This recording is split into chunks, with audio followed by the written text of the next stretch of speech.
Good morning! Shout out pala dyan sa mga waiter, no, na pinuntahan naming restaurant.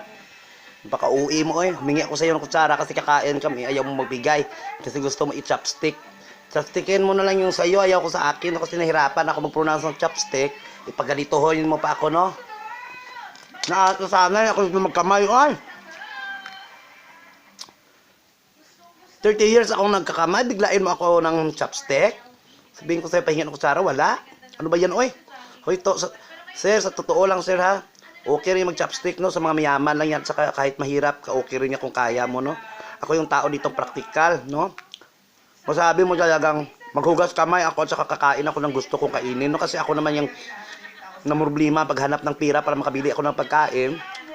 Tapos, mamroblema pa ako ng mga gagamitin ko dyan sa pagkain ko. Paano ko makuha yung sabaw niyan? Kasi chopstick